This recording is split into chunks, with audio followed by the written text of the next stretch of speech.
Alright, ready? Yep. Alright, birthday Yahweh. Birthday Yahweh. Birthday Yahushai. Birthday Yahushai. Birthday Yahweh. Birthday Yahweh. Birthday Yahushai. Ba'al Yimla Yahweh. Ba'Shem Yahushai. Ba'Shem Kadosh. Alright, giving of course double honors to the elder apostles, the elder bishops, a great millstone who well. Shalom to the elect. Of course, shalom to the elect, the 144,000 prophets. Alright, starting with them, choice men out of each of the 12 tribes of Israel. And you have also the remnant of the 1/3, men, women, and children that are not prophets, but are believers in the words of Yahweh by Shem Yahushai, by Shem Kodesh. Alright, we're the Great Millstone Plaintables camp, located here, city of Philadelphia. Coming, of course, again to preach again. What? On the Yom Kippur, Day of Atonement. Alright, Day of Atonement. You know, most people, they don't even know, that are Israelites, they don't even know that this is a high holy day. Right? We have when you read in Leviticus, the 23rd chapter, it goes into the different feasts for us as Israelites. Okay? It was funny the other day. It's not even funny, but it's just ridiculous. The other day, I think it was a day before, I asked this Benjamite, I was like you're supposed to keep this as an Israelite, but he don't identify for being an Israelite. You're supposed to keep this from generation to generation. And his response was, isn't that in the Old Testament? I'm like, dude, Old or New Testament, that's not the case. Okay, you got, of course, the Lord said things in the Old Testament that's gonna be fulfilled, what? And in these times, it's prophetic and stuff like that. So, these people out here, like basically Christians, they don't understand the scriptures. Christianity, the feast they keep, what? They want to keep basically a lot of pagan feasts and stuff. Christmas, you don't find as a high holy day for us as Israelites. That's Saturnalia. They want to keep the holidays they want to do what? The Holy Communion and stuff like that. They don't go into the Passover. They don't want to do the things that ordered by the Lord who gave the ordinances to the children of Israel. So I'm going to go to that particular verse and just read it, and I'm going to just go from there in the spirit. So it was the book of Leviticus, 23rd chapter. All right, Leviticus chapter 23, and starting at 1. And it says, the Lord Yahweh spake unto Moses, saying, speak unto the children of Israel, which are the so-called Negroes, Latinos, and Americans. And of course, since our seed has been scattered, you have Israelites that look like other nations, but are actually Israelites, all right, by the way of their father, right? This goes to you too, all right? Just because you don't see your nationality on the sign, don't mean that you're not an Israelite. You have to try the spirit by the spirit. Right? It is the spirit that bear witness with our spirit that we're the children of the Most High. Shalom. Amen. So, this applies to you. Shalom. Yep. So, going on, it says, speak unto the children of Israel and say unto them concerning the feast of Yahweh, which ye shall proclaim to be holy convocations. Even these are my feasts. Okay? You go into feasts, you go into what? Sacred seasons, right? Let me see. I'm going to go into it. We're going to go real quick. Barzal, ready? No, he going to man the camera. Oh, Sloggy, yeah. Yeah, do it by So, I'm going to go real quick. This is, that's back in Leviticus, right? Leviticus 23. All right, so getting some of these words. Give me one moment. Slow ass computer. 23. All right, so yeah, Leviticus 23. So, and I also want to look up concerning. So concerning. All right. So concerning the feast. right? Feast go back to the Hebrew word, which is mawa'id. All right, mawa'id, which mawa'id goes into a what? Appointed place, appointed meeting, right? Sacred season or a set feast, set season, right? Appointed, a meeting, right? A set feast. So you have appointed time in which a holy day is, okay?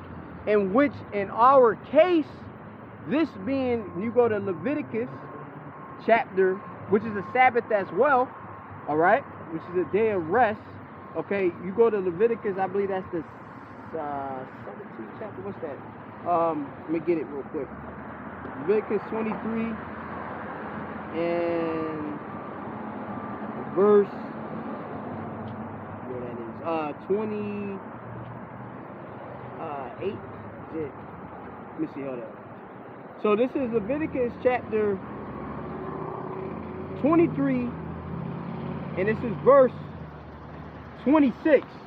And Yahweh spake unto Manasseh, or Moses, saying, also on the 10th day of the 7th month, there shall be a day of atonement. Okay? So on the 10th day of the 7th month, also you would have to know the months, which that's going to be based on what? The new moons. All right? So we're within the 7th, month? And of course the lunar calendar given from the Lord. All right? Not in Esau time. And on the 10th day, okay, as it said, okay, and remember we had the first new moon, new meaning new month, all right, what's that, Chodesh in the Hebrew, okay, that's the New Testament, right, Ha-Chadasha, right, which is the Hebrew word for new, okay, with that new month. So the 10th day, so based on that, the first day of the month is that first day of that new moon, all right, when it come in, and then you would do your count from eve to eve, all right. So then we got to the 10th day of that 7th month, and here we are in this holy day, which is the Day of Atonement. This is Leviticus chapter 23 and 27. Also on the 10th day of this 7th month, there shall be a day of atonement. It shall be a holy convocation unto you, and ye shall afflict your souls and offer an offering made by fire unto Yahweh. All right. Now, how do we afflict ourselves? All right. We afflict ourselves through what? Fasting. Tazawan. Tazawan. Going to fasting. All right. What's that in Isaiah? Yeah. Yep. Real quick. Afflictor, you know you're going to afflict. I know. What's that? Isaiah 56. Real quick. And another thing, what you're going to understand, when you do this, you're going to feel more aware. When you fast, you become more aware in the spirit. And you'll see that you're more than just the flesh. That's what you do when you're in the spirit. You're more than what the flesh is. You don't need, like me, I'm good. When you start to get accumulated to your actual manner, 58. Okay, Isaiah 58 and 3. Okay, I'm gonna get it real quick. You get acclimated to the fasting. When you do fast, it's not gonna be like how it is when you first fast. At first, you might be more of a mental battle. You know, you might be like, damn man, I'm waiting to get to the time of sundown to get to eat. You know, nah. When you start to fast more and more, you start to fast day, 1 day, 2 day. You start to see, even when you do break your fast, you be like, man, I could have went for longer. You know, because it's a thing in the spirit. You know, and you get more like you start to see more things in the spirit, which is more important than what the flesh. Right here, what we did, we took off, like a lot of us, we took off from work. You know, if we could, you know, to do the work. That's drawing nigh to your Lord, because in the commandments it talk about how we shouldn't do any servile work. But if you do have to work, you have to work. The Lord has the grace. So that's Isaiah chapter 58 and verse 3. All right. So this is pertaining to the affliction. It says, wherefore we, I'm going to start a bit above. This is Isaiah 58:2. It says, I'll start at the top. It says, cry aloud, spare not, lift up thy voice like a trumpet, and show my people their transgression, and the house of Jacob their sins. Right? Many of Jacob, they not following the law, statutes, commandments. They're supposed to be, of course, representing Shalom. These holy days, Shalom. You're supposed to be representing these holy days, all right, and doing them, okay? So we're showing them the transgressions. Most of these Jake don't even know about the Day of Atonement. They'll say, ain't that a Jewish holiday? Well, who are the Jews? Us, the Israelites, all right? The tribe of Judah, all right, is the so-called Negro, all right? The southern kingdom they attribute to being what? The Jews, all right? But the Israelites, okay? It says, yet they seek me daily in the light to know my ways as a nation that did righteousness and forsook not the ordinances of their God, which this is an ordinance, this is an order that the Lord gave us, all right? They ask me the ordinances of justice, they take delight in approaching to the Most High. Where, this is the point, verse 3, it says, wherefore we fasted, say they, and thou seest not, wherefore have we afflicted our souls. So fasting is a way of afflicting, or the way on the Day of Atonement of afflicting your soul, which afflict, go back to being bowed down, you humbling yourself, all right, you prostrating yourself to Yakalba Shai as a servant in obedience to the Lord, all right, that's what you do, okay, because you're what? You're resisting what? Your flesh will to eat, right? To drink water, to drink juice, right? To what? Worship the Yakalba Shai, all right? I think it's in James. Get James and talk about how you draw nigh unto the Lord and he'll draw more near to you. Like if you submit to him. Get that. Yep.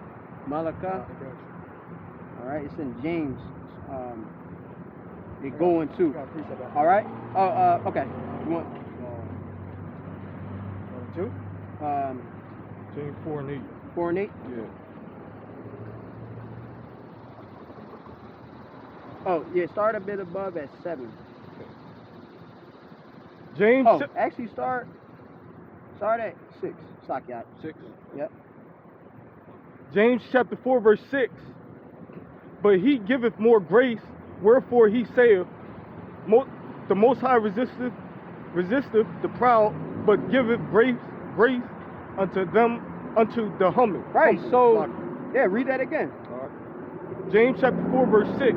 But he giveth more grace, wherefore he saith, the Most High resisteth the proud, but giveth grace unto the humble. Right. So the Lord gonna give you more favors. All right. More knowledge, wisdom, and understanding from what? You afflicting yourself, all right? Because you submitting yourself, you putting yourself under the will of Yakalba Shai.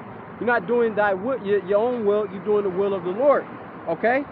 So the Lord gonna give you grace so you can expect blessings from doing the Day of Atonement, right? Rehearsing the righteous acts of Yakalba Shai. So you're supposed to expect blessings. You really, like I say, I can feel immediate difference.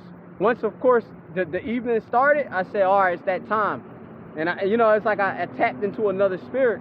You know, it's that fasting spirit, that affliction spirit. You know, and you can see, like, it sounds like you concentrated. You know, you just think about Yakalba Shai, like, all the different external things you're not really focusing on right now. All right? Because, we, of course, want that purging from what? Yahweh Shai's sacrifice, all right? Which we do receive if we of the elect, all right? But we still have to, of course, perform these righteous acts by making our bodies a living sacrifice too, all right? So keep reading the next verse. Verse 7. Submit yourselves, therefore, to the Most High. Resist the devil, and he will flee from you. Right, so it said to submit yourself. So look up that word, submit yourself. Therefore, to the Most High. All right? Why? Based on what? Because the Lord giveth more grace to what? those that are not of the proud, being lifted up. When you are in a fasted state, you're lowering yourself to the Lord, prostrating yourself. Where you had the flip side, when you are lifted up, you know, you actually are resisting the Lord. Okay, that's as you know, it says from when man departed from the Most High, like that's like spiritual fornication. I believe we probably gotta find it in Sirach. All right, the devising the idols and such. You basically proud. You know, you thinking up your own imagination and doing your own way. All right, so go ahead. That Greek word. So the Greek word for submit would be hupotasso, and it means to arrange under, to subordinate. Yeah, so it said to arrange under. Yeah. Right? So we putting ourselves in a certain order under the Lord. Right? You have it, what's the order? Under Yahweh Shai. Right? That's important. You know, a lot of people want to, a lot of guys, they want to what? They want to put the Lord, the Most High, first, right? And not put Yahweh Shai in the order. We got to get the order. Just get the order. Get it in Corinthians real quick. What's that, 11th chapter? 11. Yeah, with the order. How the head of every man. Yeah.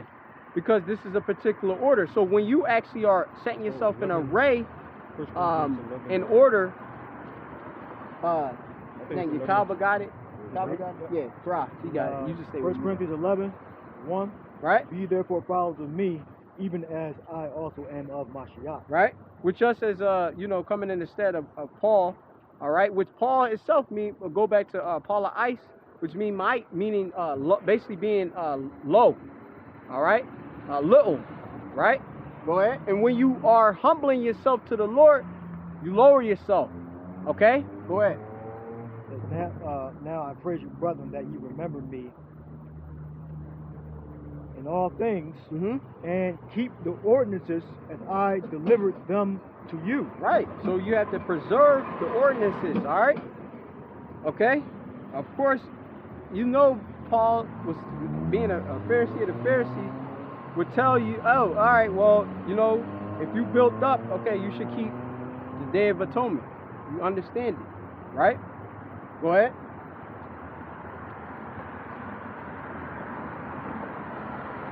But I would have you know that the head of every man is Mashiach. Right. And the head of the woman is the man. Right, so I have you know that the head of every man is Hamashiach. Who's the Messiah? Yahweh Shai. That's your head. Okay? So as this brother had read in that definition, that Greek word for, what was it? It was hypotasio. Hypotasio. Which you read the definition. Yeah. Well, I'm gonna go back to it real quick. Give me one second. You can keep going. But I would have you know that the head of every man is Mashiach. Yep. And the head of the woman is the man. Right. And the head of Mashiach is Yahweh. Yeah. So there's the order. Okay? But he said that for man, which we are men, you know, the flock of the Lord's pasture of men, you know, your head is Yahweh Shai. So you got to remember that, you know. And say Yahweh. Though, of course, we're subordinates to Yahweh too, but under Yahweh Shai in a proper order. Let all things be done decently in order. Okay, so you have to worship and reverence Yahweh Shai. How are we getting the atonement and the grace? Is through Yahweh Shai. All right, it's not by animal sacrifices and such. It's not by the Levitical priesthood. It's by Yahweh Shai. All right? Yep. You can get that in Hebrews too, but yeah? Think about the head being covered now. Yep, all right. Did he have his word? Or? Yeah, go ahead, yeah. All right. So it means to arrange under. So arrange under, this is going to submit, remember in the Greek, right? To subordinate. To subordinate, being under, all right? To subject. To subject, you under the rule of. Put in subjection. Yeah. To subject oneself, obey. To obey. To submit one's control. To submit one's control. To submit to one's to one's control. So you're going to submit yourself to the control of Yahweh Shai. All right? That's what we're doing. We're submitting ourselves to control of Yahweh Shai. Not our will, but the Father's will. Right? This day is of Yahweh Bashem Yahweh Shai. Alright? And it's, yeah, sorry. Go ahead. Yeah, it's one day out of the year. You know what I'm saying? It's one day out of the year. This is something that you want to take extremely seriously. It's one day out of the year. 365 days out of the year. You can't dedicate one day to the Lord. Right. Well, I mean, if you in the faith, you're gonna get that. You're not supposed to keep it if you don't know. All right. If you're not in the faith, and you don't understand, you ain't supposed to be keeping these holy days. All right. I'm gonna read this scripture right here. Yep. It's 2 Corinthians 3 and 12. Seeing then, 3 and 13. 2 Corinthians 3 and 13. And not as Moses, which put a veil over his face, that the children of Israel could not steadfastly look to the end of that which is abolished. All right, which was abolished was the us being punished for not being able to keep the law perfectly. All right, we're still supposed to keep the law, but we're not being punished. We're under grace. All right.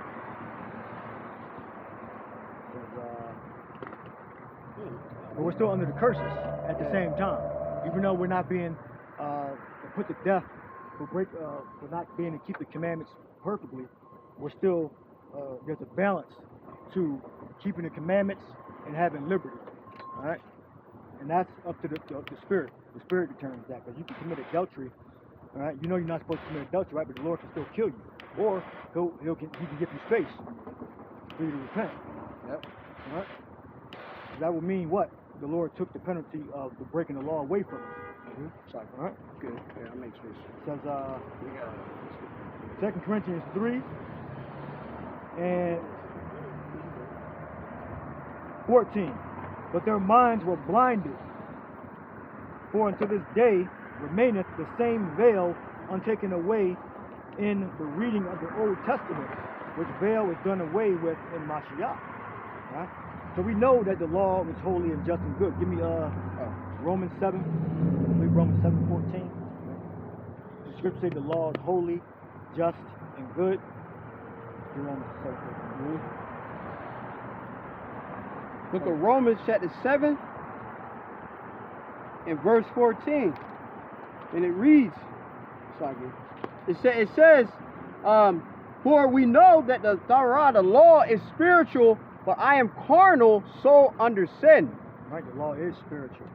All right, so we know that we keep the commandments to the best of our ability. All right, and there's certain flexibility. Like I did a video a few days ago where it said that well, you're not supposed to do work on the Sabbath, but if you see a sheep, you know, in the ditch, you're supposed to go and dig them out. So technically, are you breaking the law because you're working? Yeah, you are breaking the law. Right? But it's said it's lawful, it's good on the Sabbath day.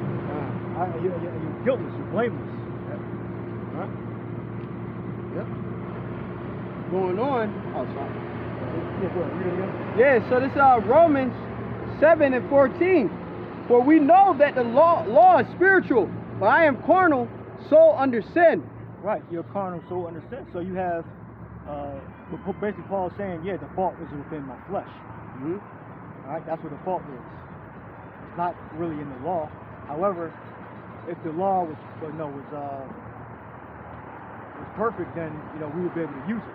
But the fault was not. That's why there had to be a change in the law, meaning that the Lord gave us grace. All right, He gave us grace, so we're able to still worship the Lord and not be put to death for it. All right, and when it comes to who keeping the law, who's not keeping the law, that's up to how far you are in the progression in the faith, your progression in the faith. Because if you are not rooted and grounded, you should not be keeping these holy days. Okay? We're not going to baby you and try to make it for it. We ain't forcing nobody to do nothing they don't want to do. If you don't want to keep the laws, that's on you. You're going to be held accountable for your own actions. All right? If you don't understand circumcision, then you shouldn't be getting circumcised. All right? If you don't understand the Sabbath days, Day of Atonement, the Passover, you shouldn't be partaking in these holy days. All right? If you were rooted and grounded, there's no question. You keep the holy days. All right? So I read here that you have Israelites that are blinded in the reading of the law. All right? It's not difficult. If you believe, keep the commandments that you can keep. If you don't believe, then don't keep them. I'm not going to sit down and have a deep, heartfelt conversation with you about why you should keep this law. If you don't want to keep it, that's on you. All right? We're not your personal prophets. All right? We do these videos, you absorb the energy from the videos, and then we moving the hell on. All right? The 2 Corinthians 3 and 14. But their minds were blinded, for until this day remaineth the same veil untaken away in the reading of the Old Testament, which veil done away in Mashiach. But even until this day, when Moses is read, the veil is upon their heart. All right? And this, the Israelites, they look at the laws and they don't see the benefit. They don't see the understanding of why it's important. All right? And they don't understand that if you are an Israelite Gentile, that they're not going to really understand. This is why you continue to preach, and they can listen. And if they got questions, you answer the questions. But if they don't want to keep it, then they don't have to keep it. They don't have to understand it in their mind. Mm-hmm. Right? It would be better to keep it, but if you don't have the understanding, then you're keeping it to no profit. Yeah. Because the Lord put us under grace for a reason, so we can understand that profit. All right, we look up grace, goes back to Greek, Titus. All right, and it means to be built up in the knowledge of the Lord. So if you don't have grace, you're not going to be built up in that knowledge. So it's not going to do you any profit. Or you're not going to be able to perceive the profit. All right. This is but their minds were blinded. Let me say 15. But even unto this day, when Moses is read, the veil is upon their heart. Nevertheless, it shall turn to the Lord, the veil shall be taken away. When it shall turn to the Lord, the veil shall be taken away. So when you turn to worship the Father in the name of Yahweh Shai and worship Yahweh Shai, then that veil of not understanding is taken away. But if you don't have that understanding, you shouldn't be keeping these laws. All right, you have to have faith first, and you build upon then you build upon the knowledge. All right, because the scriptures tell you that if you eat the Passover unworthily, that means you shouldn't be even going to the Passover if you don't have no understanding, if you're ignorant. Right? Not that one. Don't twist that. Oh, my bad. Twist the other one on that side. That releases the slide before you slide on the ball. Okay. So make sure that's put all the way up. Make sure that's twisted all the way up toward me. That's tight. That's the slide. One on the left on your right. That's your left side. That slide. Oh, yeah. But it's already set. Yeah, you can slide left and right. Yeah. So you gotta be careful when you want to join the camp and you start keeping holy days and then you don't want to keep them no more. You gotta be careful, or you gotta know what you're getting involved in. When you take part in the Passover, when you take part in the high holy days, you gotta know. Not saying that you're not gonna make mistakes, but don't just get into it and then say, you know what, I'm not doing this no more. You're gonna make mistakes in the middle, but don't take on that work and then just cast it off and say it's no profit no more. Then you're gonna be held accountable for that. Mm-hmm. But it's different. You're gonna make mistakes, you know. You're gonna have to work on the Sabbath. You're gonna have to make purchases on the Sabbath when you gotta work or whatever. All right. But again, we under grace. All right. When we had a time period to get understanding. Can we look up grace in Greek? Look up grace in Greek and go to the point. Titus. All right, so it tells you that the Holy Spirit teaches you how to serve the Lord, how to serve Yahweh Shai. All right, finish it. Oh yeah. All right, so it's back to Romans chapter 7 and 14. For we know that the law is spiritual, but I am carnal, so under sin. Verse 15. For that which I do, I allow not. For what I would, that do I not. But what